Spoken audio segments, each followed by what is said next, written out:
दोस्तों इस वीडियो में हम लोग इकिगाई बुक के 9वें और आखिरी चैप्टर को डिस्कस करेंगे। चैप्टर का नाम है resilience and wabi sabi, how to face life challenges without letting stress and worry age you. दोस्तों स्ट्रेस एंड वरी ही आपको एज करता है। जापान के लोग बोलते हैं ना कि 100 साल से ज्यादा जीते हैं ज्यादातर जापान के लोग, बिकॉज वो अपनी इकिगाई तो फॉलो करते हैं, साथ में वो स्ट्रेस और वरी से भी दूर रहते हैं, क्योंकि स्ट्रेस एंड वरी वो चीज है जो आपको जल्दी बूढ़ा करती है, जो आपको जल्दी मारती है। तो जापानीज लोग कैसे स्ट्रेस एंड वरी से दूर रहते हैं उसका ही दो टेक्निक है, जिसका नाम चैप्टर में दिया हुआ है resilience and wabi sabi. Chapter 9 का नाम है रेजिलियंस एंड वाबी साबी।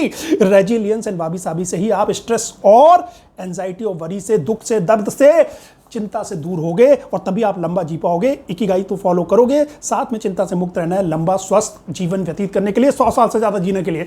अब रेजिलियंस क्या होता है दोस्तों? रेजिलियंस क्या है? सिंपल से समझो, आप एक रबर बैंड को लेते हो, यूं खींचते हो, फिर छोड़ते हो तो क्या होता है? वापस से रबर बैंड अपनी पोजीशन पे पहुंच जाता है। यही आपको करना है अपनी जिंदगी में। बड़े से बड़े आपके साथ दुर्घटना घट सकती है, बड़ी से बड़ी बुरी चीज हो सकती है, कोई आपको गाली दे सकता है, रोड पे जाओ कोई थप्पड़ मार सकता है, लड़ाई हो सकती है, बहुत सा झंझट हो सकता है, बचपन में हो सकता है आपका मेंटल हैरेसमेंट हुआ हो, सेक्सुअल हैरेसमेंट हुआ हो, लाइफ में कुछ भी हो सकता है, बड़ी से बड़ी चीजें हो सकती है। लेकिन रेजिलियंस इज द एबिलिटी, आपको रेजिलियंस रखना है कि आप अपने आप को बदलेंगे नहीं, आप फिर से नॉर्मल हो जाएंगे, आप फिर से हैप्पी हो जाएंगे, आप फिर से अपनी इकिगाई पे काम करना शुरू कर देंगे। जो भी आपका लाइफ का पर्पज है ना, जिसके लिए आप जिंदा हैं, जो भी आपने जिंदगी में ऐसा उद्देश्य रखा हुआ है जिसके लिए आप जिंदा हैं, आप उसी उद्देश्य पे काम करना शुरू कर देंगे, बिना अपने अंदर नेगेटिविटी लाए, बिना अपने आप को विक्टिम दिखाए, ये सोचते रहो कि मेरे साथ बहुत बुरा हुआ, मैं विक्टिम हूं, मुझे सुसाइड कर लेनी चाहिए, मुझे इस दुनिया से चला जाना चाहिए, दुनिया का सबसे दुखी इंसान मैं ही हूं, मेरे साथ ही सबसे बुरा हुआ है, इस थिंकिंग में नहीं पड़ना है। इसी को रेजिलियंस कहते हैं। रेजिलियंस क्या है कि जो आपकी नॉर्मल स्टेट थी, पहले आप जैसे थे, खुशहाल थे, काम थे, कंपोज थे, वैसे ही रहो दोस्तों। जिंदगी में चीजें होती रहेंगी। देखिए इस बुक में आगे एक बहुत अच्छी पोएम दी हुई है, जिसका मतलब यह है कि जिंदगी में कुछ चीजें होती हैं जिनको कि आप कंट्रोल कर सकते हो, जिंदगी में कुछ चीजें होती हैं जिन पे आप कंट्रोल नहीं कर सकते हो। तो यही आइडेंटिफाई करना आपकी सबसे बड़ी एबिलिटी है कि जिंदगी में कौन सी ऐसी चीजें हैं जिनको आप कंट्रोल कर सकते हो और कौन सी ऐसी चीजें हैं जिनको आप कंट्रोल नहीं कर सकते। जिन चीजों को आप कंट्रोल कर सकते हो, जिन चीजों को आप चेंज कर सकते हो, उन पे तो काम करना है, उनके बारे में तो सोचना है। पर जिन चीजों को आप चेंज नहीं कर सकते, जिन चीजों पर आप कंट्रोल नहीं कर सकते, उन चीजों के बारे में नहीं सोचना है दोस्तों, उनको लेट इट गो। यही समझना है आपको। आपके साथ कुछ गलत हो गया, अगर आपको लगता है कि आप कुछ एक्शन ले सकते हो, आप पुलिस में एफआईआर कर सकते हो, आप करो, आप कोर्ट में केस लड़ सकते हो, आप करो। लेकिन जो चीज आप चेंज नहीं कर सकते, मान लीजिए किसी दुर्घटना में आपका हाथ कट गया, अब आप इस दोबारा हाथ तो उगा नहीं सकते ना दोस्तों। उसके बारे में सोच सोच के रो के दुखी होकर कुछ फायदा नहीं ना। वैसे ही रहो जैसे आपके दोनों हाथ थे, जैसे तब रहते थे वैसे ही रहो। That is resilience. दोस्तों आपको गौतम बुद्ध के बारे में पता है, भारत में ही पैदा हुए थे। इस बुक में भारत के गौतम बुद्ध मतलब उनका भी विवरण है कि सिद्धार्थ गौतम बहुत ही, जैसे आपको पता है, अमीर परिवार में पैदा हुए थे। लेकिन जब उन्होंने जिंदगी की सच्चाई को देखा कि लोग पैदा होते हैं, बीमारियां ग्रस्त होती हैं, फिर बूढ़े होते हैं, फिर मर जाते हैं, तो उनको बड़ा दुख हुआ। उन्होंने क्या सोचा कि भाई इस सुख सुविधा विलासिता से कुछ नहीं होगा, जब मरना ही है, बूढ़ा ही होना है, बीमारी होनी है, तो क्या फायदा इन सब चीजों को। एक दिन वो अपने महल को छोड़ के, अपनी बीवी बच्चों को छोड़ के चले गए, जंगल में चले गए।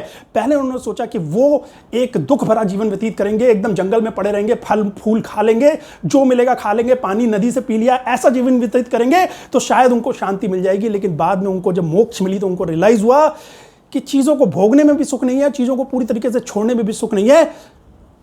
चीज यह है कि आप भले ही लग्जरी चीजों को भोग रहे हो, आनंद ले रहे हो, लेकिन आपको उनका गुलाम नहीं बनना है। अगर वो आपसे छीन भी ली जाए ना तो आपके ऊपर फर्क नहीं पड़ना चाहिए। और यही कॉन्सेप्ट स्टोइसिज्म का है। स्टोइसिज्म एक वेस्टर्न कंट्रीज का कॉन्सेप्ट है, जो कि ये कहता है कि भाई महंगी से महंगी गाड़ी, महंगे से महंगे फोन, विलासिता वाली सारी चीजें यूज करो, जितना आप कर सकते हो, जितना आपने कमाया, जितना आप खर्च कर सकते हो, महंगी से महंगी चीजें कर सकते हो।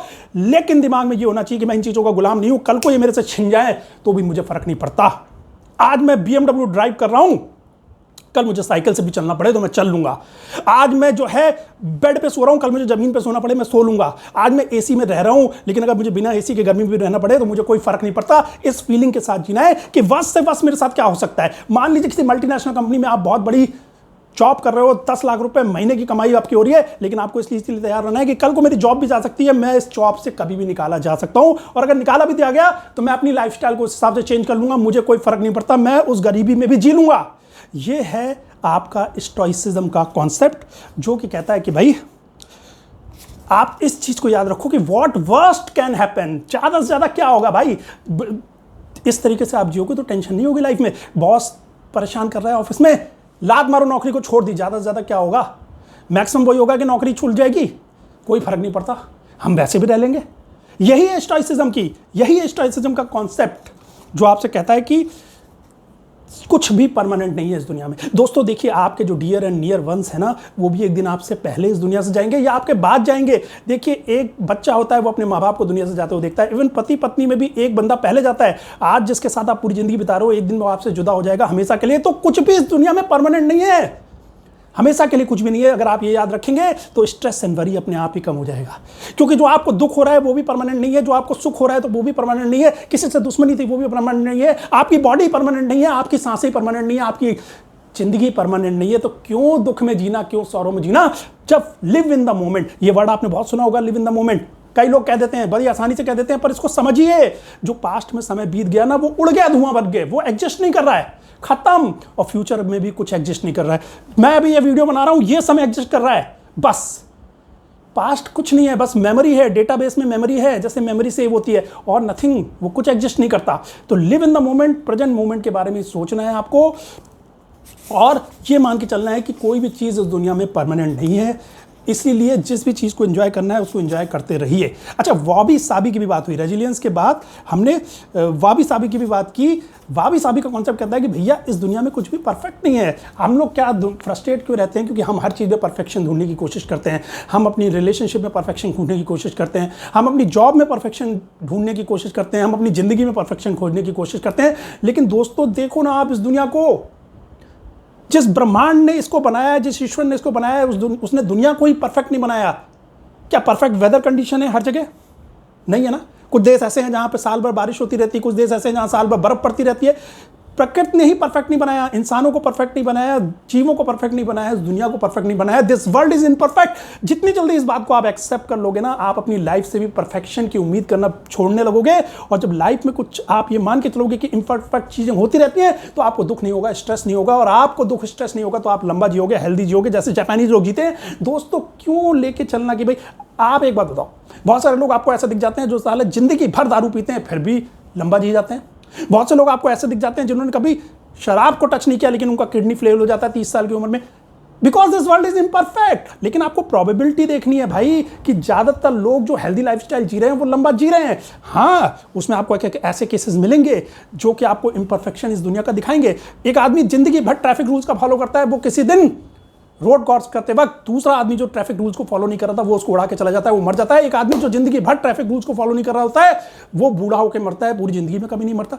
तो ऐसे आपको यूनिक केसेस मिलते रहेंगे ना। हम बात करते हैं प्रोबेबिलिटी की, और प्रोबेबिलिटी ज़्यादा होती है कि जो बंदा ट्रैफिक रूल फॉलो कर रहा है वो ज़्यादा चांसेस हैं कि बचा रहेगा। लेकिन दोस्तों ये दुनिया इम्परफेक्ट है। आप सब कुछ अच्छा करते हो फिर भी आपके साथ गलत हो सकता है। आपने बहुत अच्छी एग्जाम की तैयारी की फिर भी आप फेल हो सकते हो। आप अपनी रिलेशनशिप में 100% दे रहे हो फिर भी हो सकता है रिलेशनशिप काम ना करे। आप अपनी हेल्थ का पूरा ध्यान रख रहे हो फिर भी हो सकता है कि आपकी हेल्थ अच्छी ना रहे। आप लंबा जीने के लिए सारा प्रयास कर रहे हो सकता है फिर भी आपको सडनली कोई एक्सीडेंट हो जाए और आप मर जाओ।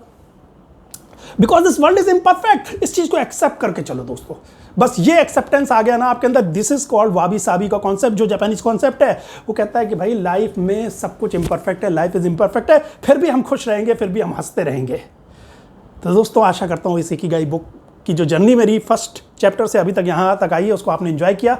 अब ये बुक एंड होती है इस चैप्टर के साथ। अब हम किसी नई बुक के साथ मिलेंगे। थैंक यू दोस्तों।